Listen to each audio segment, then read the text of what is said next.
Okay, so you created a new character and you defeated Godric. Or you just got on your horse and found the path around Stormvale Castle. Once running past all the wolves and you finally got to the end of the path and you found...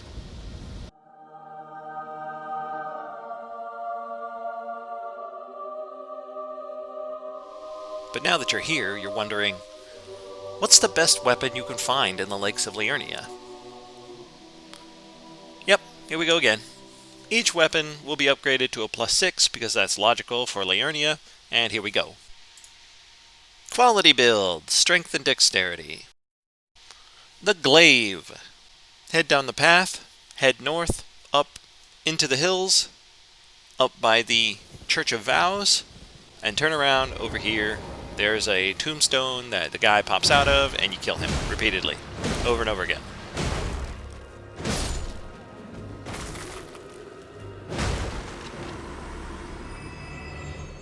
This was an absolutely miserable farm. I must have killed him for like 25 or 30 minutes.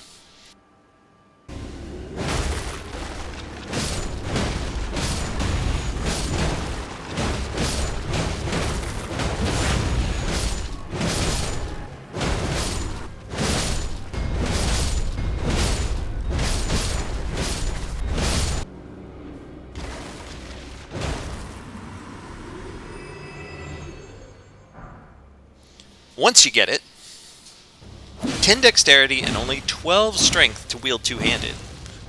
Its R1 chops do slashing damage, its R2s do big AoE attacks for groups. It's actually really nice. It's great for tight hallways and open fields.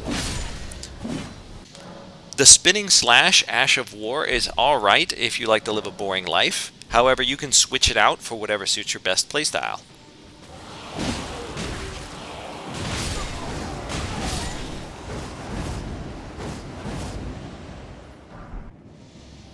It shines over the halberds because it has that added range.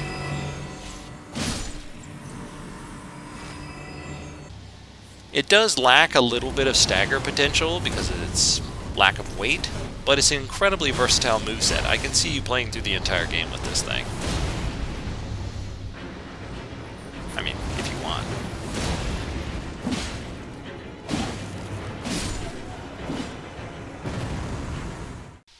The Knight's Great Sword.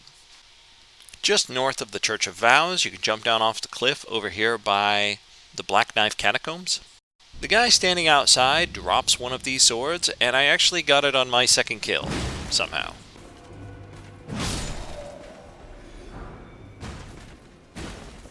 It has 12 dexterity requirement and only 11 strength to wield two hands. This weapon has the same moveset as all the other greatswords, with that 4-swing R1 combo. The Ash of War is the upward stamp, which is great for stroking your ego in PvP. But the Ash is literally better switched out for anything else. It's a good overall weapon, it's just well balanced. Got great stagger potential. It's just an all-around good weapon. It's not going to outclass legendaries, but it'll definitely treat you right.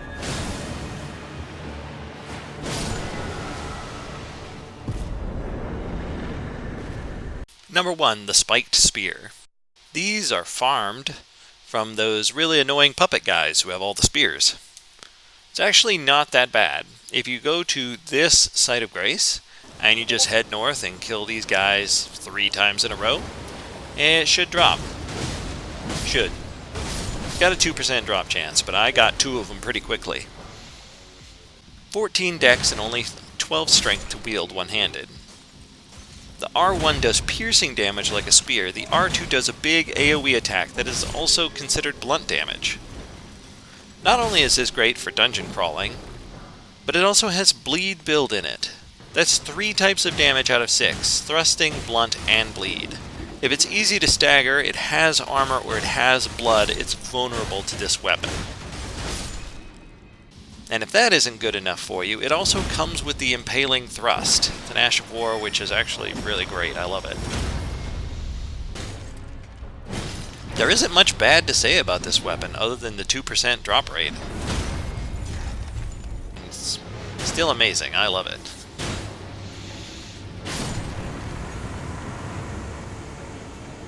Heavy builds. Strength guys, flex it up. The Executioner Axe, located right next to the Grace Point at the start. You just come over here and you jump over the church and you kill this skeleton right here. This axe is by far the hardest one I found to farm thus far. My best trick was to add Holy to my weapon so that I didn't have to kill him twice once he was on the ground. With a requirement of 8 dexterity and 28 strength to two-hand wield, this is the worst requirement for new players. In perspective, a hero class starts with 16 strength and needs 12 more levels just to use this. However, if you can look past the physical requirements, the Ash of War is a war cry, 7.5% damage increase, and it also adds a different heavy attack to your weapon. Plus, if you add the Roar Medallion that you got from Limgrave, that's a 15% damage increase. If you get Erectus Maximus when you see big damage numbers, then you might actually like this weapon.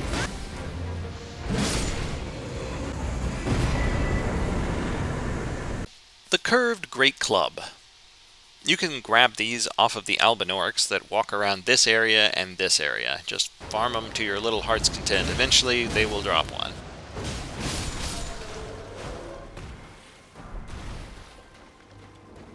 So what is the deal with this can opener shaped club?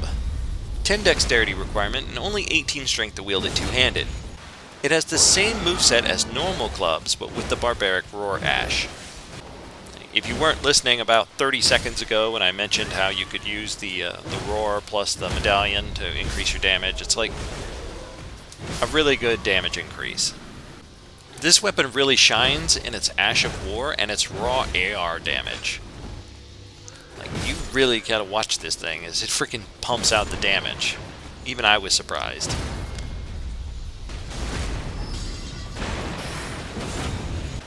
If you're going to crash a Crystallian Wedding, this is the weapon you bring along. Armored units really start to sweat when they see this sucker get swung around. Big stick bonk hard kind of thing. The downside is the farm is as expected. And it's kind of ugly. I like it though. It's alright.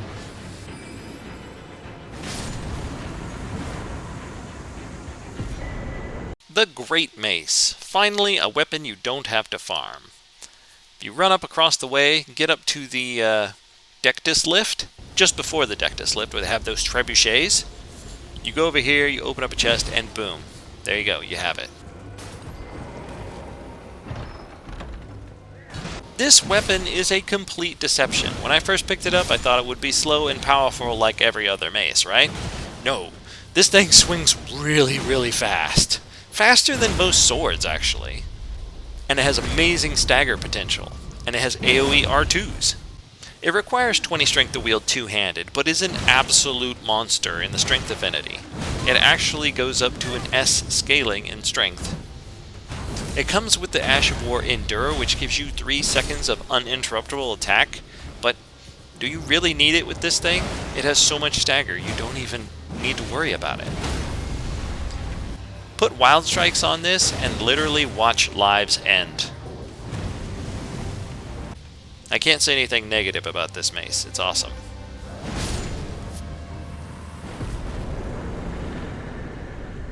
The Knight Rider's Glaive. This is a 100% drop chance off of a boss. Go up to the top, the northern end exit of the Rea Lucardia Academy. The Knight Rider boss here drops it. If you want to cosplay as an edgy goth emo Knight Rider, I won't judge you. It's not a phase, Mom. It has 10 dexterity and only 18 strength to wield it two-handed. Its halberd-style attacks have an S scaling in strength at plus 20. The R2 attack has a unique swing that is different from all other halberds. Not to mention it has incredibly high AR, stagger potential, and range. This is the halberd to defeat all halberds. The downside is it weighs 12 pounds, so you might need to lighten your load elsewhere in order to use it. Other than that, it's phenomenal.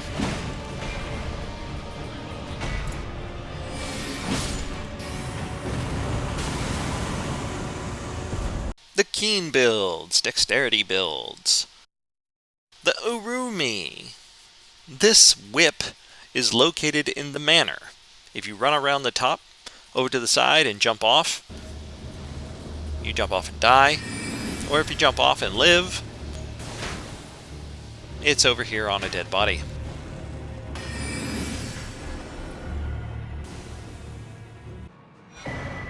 With 10 strength and 19 dexterity to wield, unlike normal strength weapons, you can't cheat with the two-handed trick. You have to have all 19 dexterity.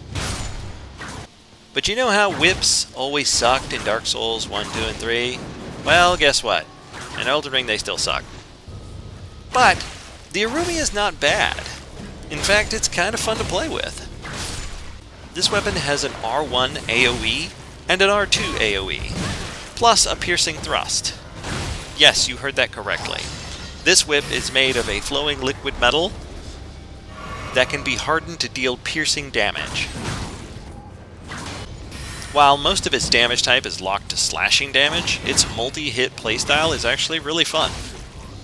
Sadly, the Ash of War cannot be changed, so you're stuck with the kick animation for the rest of your life.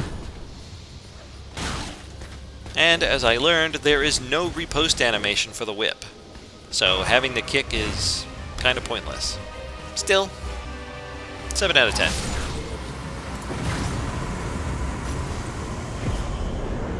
The Grave Scythe. Farmed up from the very beginning, you just head over to these tombstones, and there's about 5 of them you can farm up pretty easily.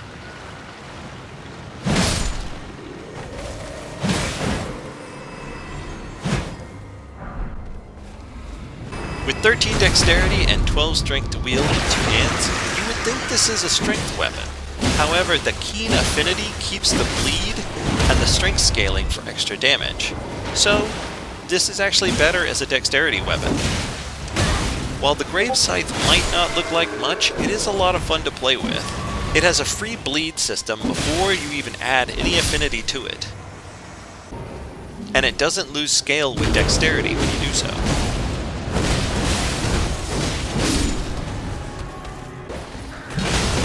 Dex plus bleed, add the Stormcaller Ash, and oh boy, this was a lot more fun than I expected.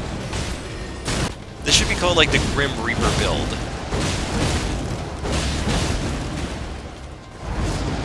Also, being a scythe means it ignores 40% of blocking damage, so it's great for taking out shielded targets.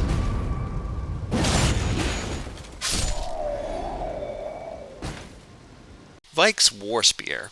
From where you picked up the Great Mace, you head up north around the corner of the building, around the Frenzied Village area, and you kill Vike the Invader. It might be difficult, but you can pull it off. While this requires 16 strength, 20 dexterity, and 18 faith to wield, yes, I said faith, it scales highest with dexterity, so it's a keen build. It has the classic R1 thrust and the R2 left and right swipes, so it's great for all that. But what it's really standing out in is the Ash of War. A jumping madness build-up. This is the only weapon in the game with madness. And madness was invented to specifically troll invaders to break their controllers in frustration. When inflicted with madness, you will stop in place for 2 seconds to do an animation and grab your face. That 2 seconds is more than enough to get you killed.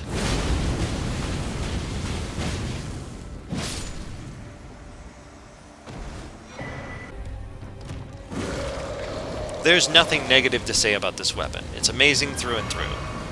Madness should be able to work on bosses.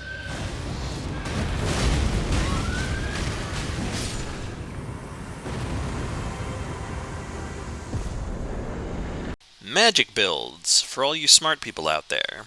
The Crystal Sword, located in the village of the Albinorix. Run across the bridge, avoid these people, and it's hanging on a dead body off the cliff right here. 13 strength, 10 dexterity, and 15 intelligence. 3 stats requirement, which might throw you off because that kind of sucks, but it's worth it in the end. Number 1, this sword is really pretty.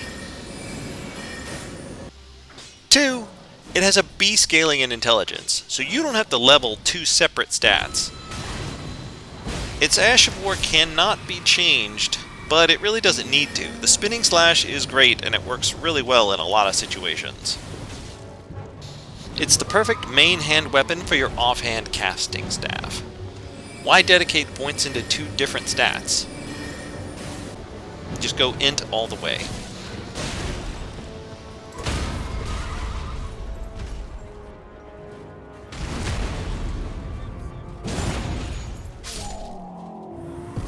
The Academy Glintstone Staff.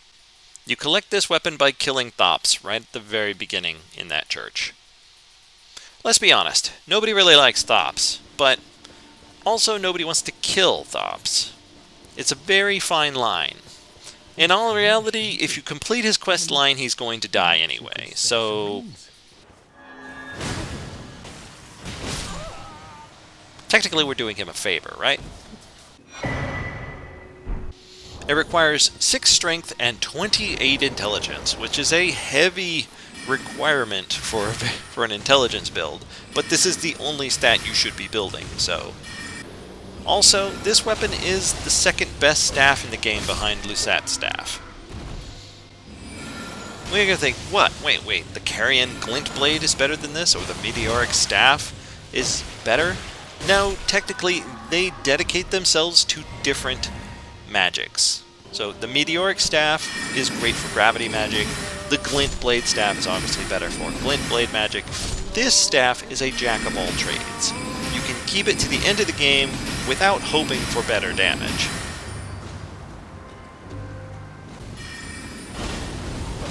Nobody's going to talk smack if you're carrying it around. It's just an all-around great weapon.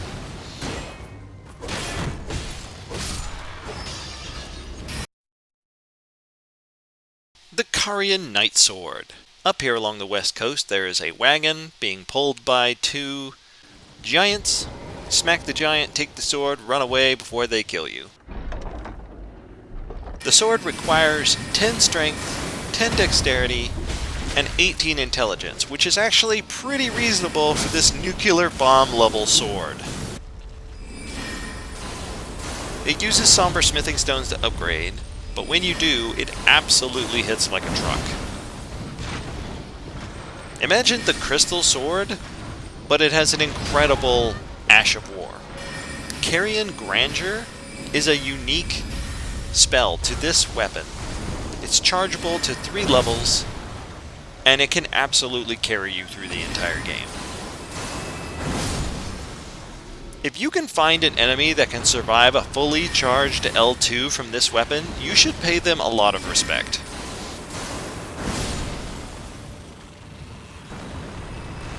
This weapon is easy to obtain, easy to wield, and the damage value it dishes out is just absolutely bonkers. It's the best melee weapon for casters, hands down.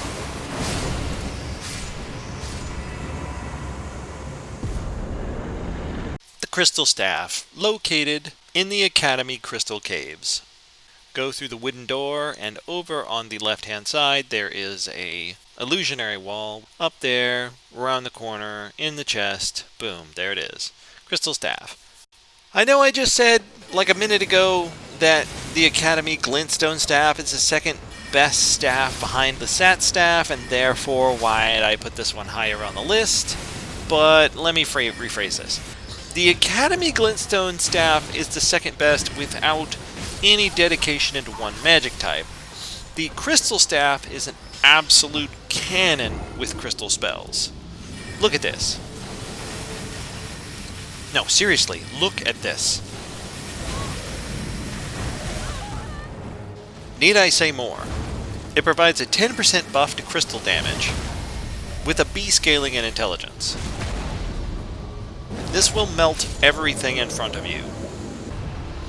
It kind of locks you into this animation though, so you really have to dedicate into it. The 48 intelligence requirement is going to scare off, some people. But once again, look at this. Look at the sheer chaos this thing creates. It's awesome. Incantation builds. The Faith People. The Tree Spear. Right from the very beginning, you jump down the cliff and you head south a little bit. Over here past this crazy angry giant for some reason. And it's right here on the wagon.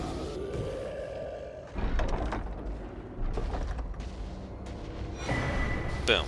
Now run away before he kills you. If you like the golden halberd, I bet you're going to love the tree spear. And that was a joke because this is a spear. And halberd people and spear people don't like each other. They just don't mix. With a requirement of 10 strength, 22 dexterity, and 18 faith, this is actually kind of a reasonable weapon. It's pretty slow for a spear, but its Ash of War makes up for it. The Sacred Oath buff increases your damage by 15% and provides a physical damage reduction as well. Hard to argue with that. The free holy damage on each stab is also a nice addition. It's bulky and it's slow, but the long range and damage output really makes up for it.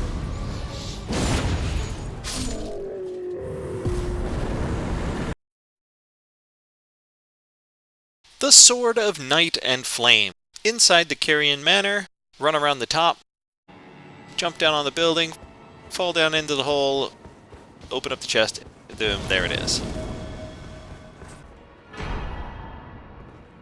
Okay, you knew this sword was going to be on this list. Somebody was going to say, hey, why wasn't the sword on here?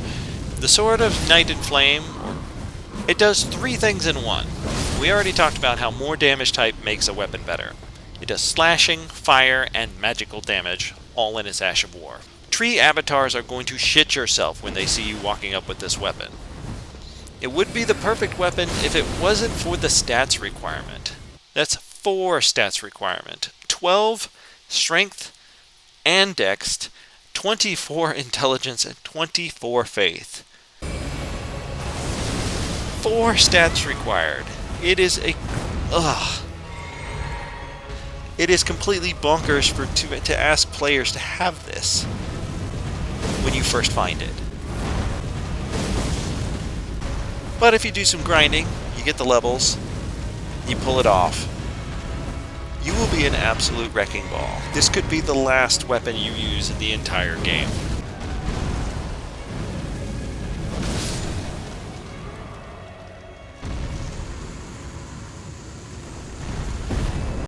Bleed builds, the arcane builds. Somebody's going to complain because I only put 1 weapon on the arcane builds, but this is not my fault.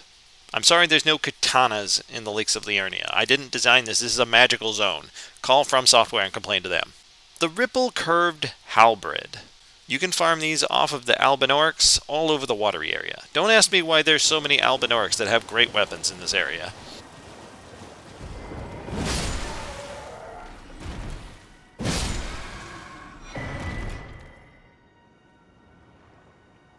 This weapon has an A scaling in Arcane and nothing else. It has great range, great stagger, and a neat little trick that I can tell you about. If you use a Bleed Affinity and add Sleep Grease to this weapon, watch as humanoid enemies become helpless in combat as they fall asleep and you repeatedly stab them and cause more bleed damage. It's really effective and scary to use in PvP, but you did not learn this from me. I get enough hate as it is. Tell everybody else you thought it up. Thanks.